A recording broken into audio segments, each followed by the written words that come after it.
escala en París, Aida Palau.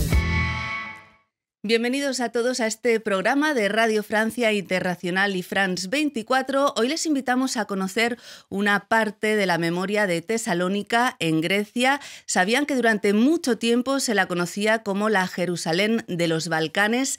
Allí estaba el principal cementerio judío de Europa, un cementerio que fue confiscado y destruido por los nazis en 1942 y cuyas lápidas fueron luego diseminadas y reutilizadas para la construcción. Una historia que acaba de rescatar en el libro El cementerio fantasma el fotógrafo franco-uruguayo Martín Barcilay. Muchísimas gracias, Martín, por estar con nosotros. Gracias por la invitación. Bueno, Martín Barcilay, que ya tuvimos hace un tiempo aquí en el programa para hablarnos sobre los israelíes que se niegan a hacer el servicio militar, y hoy está aquí para presentar este libro, El cementerio fantasma, publicado por Creafis Edition, un trabajo mucho más personal porque nace finalmente de una investigación sobre sus ancestros, que eran judíos de Tesalónica, en Grecia, y todo parte de unas fotos que su padre encuentra cuando su abuelo León muere. ¿De qué fotos se trata? Bueno, son fotos que fueron tomadas en los años 20, 30 en Tesalónica por los tíos de mi abuelo. ¿Que eran fotógrafos? Que eran los dos fotógrafos, los dos de ahí tíos. A lo mejor le viene un poco el oficio. Puede ser. Y estos dos tíos tenían una tienda y un estudio de fotografía en Tesalónica en esa época, y mandaron las fotos desde Tesalónica a París, donde estaba mi abuelo y sus padres. Y esas fotos viajaron después a Montevideo y volvieron a París.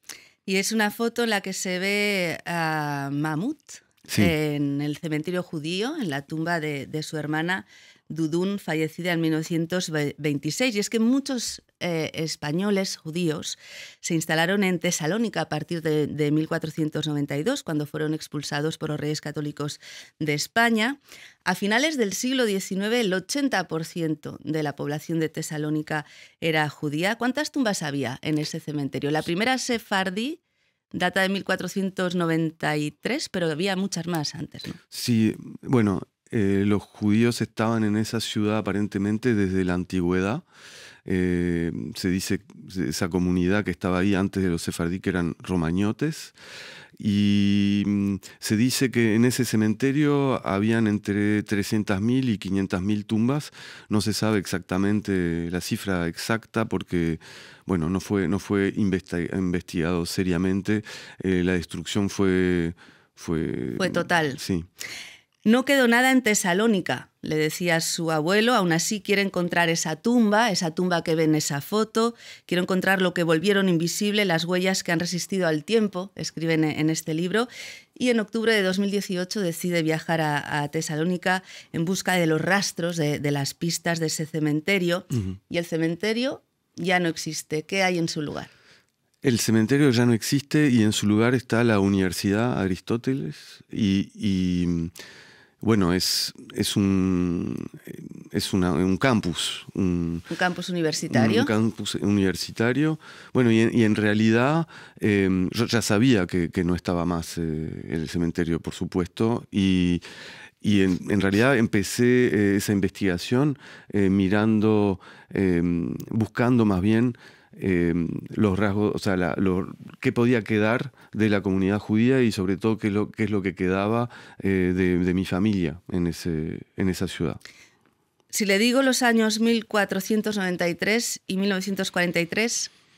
Bueno, ¿qué le dice? El principio de 1493 va a ser el principio del cementerio judío en esa ciudad y también la instalación de la comunidad sefardí en Tesalónica, que en esa época era Salónica porque era una ciudad bajo el Imperio Otomano. Y 1943 es la deportación de 45.000 judíos desde la ciudad de Tesalónica, que es mucha gente, porque si comparamos, por ejemplo, desde Francia se deportaron 75.000 desde todo el territorio francés, sabiendo que Tesalónica era una ciudad que quizás era grande como Marsella, no era ni siquiera la más grande ciudad de Grecia. Bueno, llega allí a Tesalónica, va conociendo a personajes, hay 3 claves, ¿no? Según cuenta en el libro, está Jackie Benmayor, especialista de los judíos españoles y de la historia judía de Tesalónica, Yosif Baena, que es un farmacéutico que se apasiona por este tema, y León Saltiel, que es historiador y coordinador de la lucha contra el antisemitismo del Consejo Judío. ¿Qué le descubren? O sea, no está el cementerio, pero allí descubre que las lápidas, ¿dónde están? Sí, gracias a Jackie Benmayor descubro, o sea, él me cuenta en realidad que las lápidas están diseminadas en la ciudad y que sirvieron para la reconstrucción de la ciudad después de la guerra, para reconstruir iglesias, para construir muros municipales de la nueva estación de trenes, por ejemplo, y otros lugares también privados.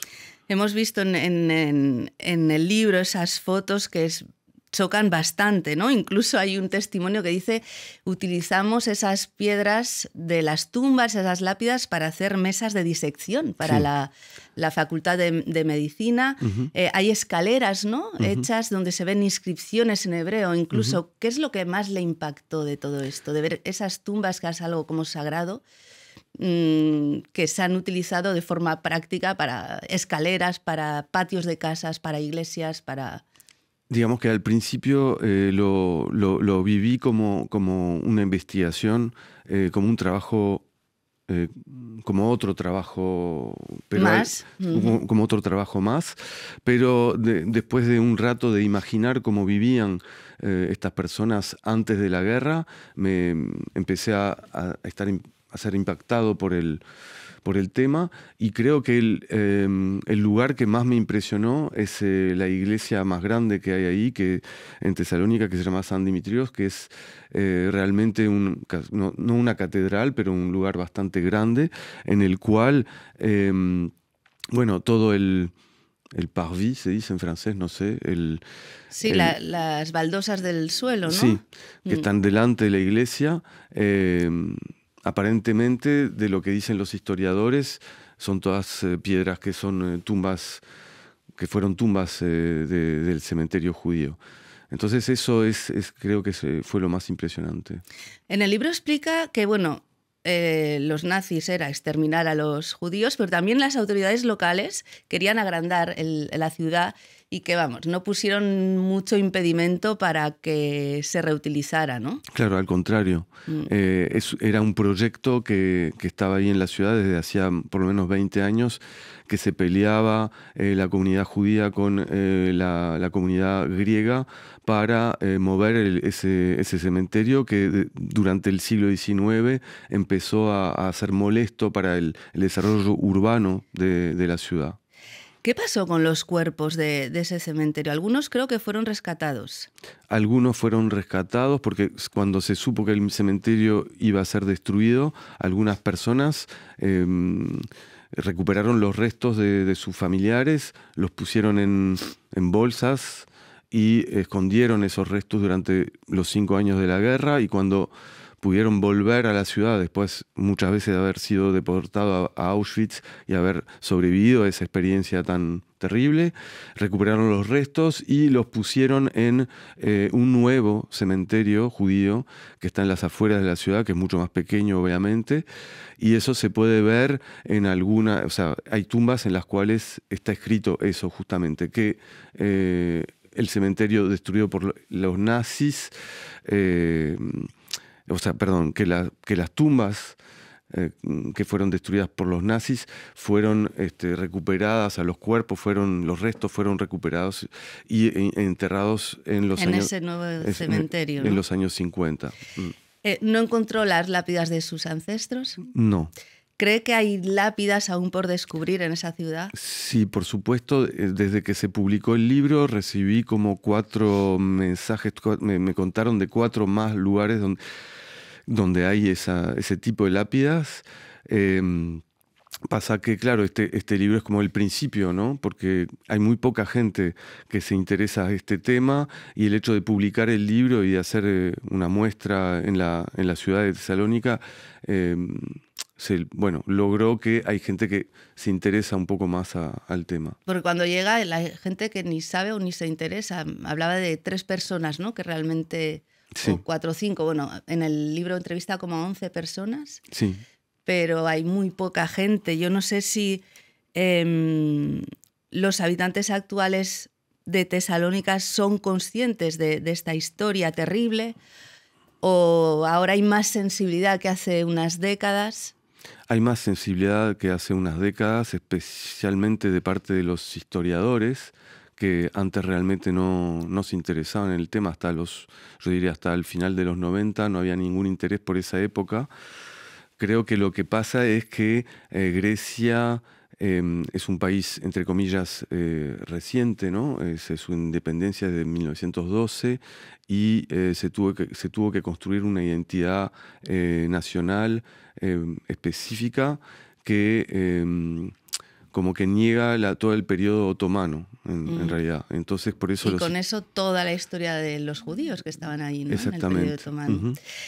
Hablaba de la muestra, ha expuesto el trabajo en Blois, en Francia, durante el Festival Les Rendez-vous de l'Histoire, las citas de la historia, y sobre todo en la misma Tesalónica, en el Museo Judío. ¿Cuál ha sido la acogida? Bueno, en Blois fue muy interesante porque pudimos hacer una conversación bastante larga con Annette Becker, que es una historiadora especialista de la Shoah. Y también fue muy emocionante en Tesalónica, por supuesto, porque también lo que hay que decir es que mi abuelo se fue de Tesalónica en 1923, entonces como de cierta forma lo estamos haciendo volver un siglo después. Entonces también fue muy emocionante y era también interesante ver que mucha gente que venía a la muestra en Tesalónica compraba el libro a pesar de que no lee el francés, pero le interesa igual las fotos y también, porque en el libro hay un mapa y creo que es importante ese mapa, muestra dónde pude encontrar lápidas en los lugares públicos donde se pueden ver, y creo que es la primera vez, o más bien estoy seguro que es la primera vez, me quedé sorprendido cuando me di cuenta que se hace un mapa con esas lápidas. Bueno, pues muchísimas gracias, Martín Barcilay, fotógrafo y autor del Cementerio Fantasma, y le deseamos mucho éxito. Muchísimas gracias. Muchísimas gracias a todos ustedes por habernos acompañado. Ya saben que también nos pueden seguir por internet en rfimundo.com y en france24.com. Hasta pronto, amigos.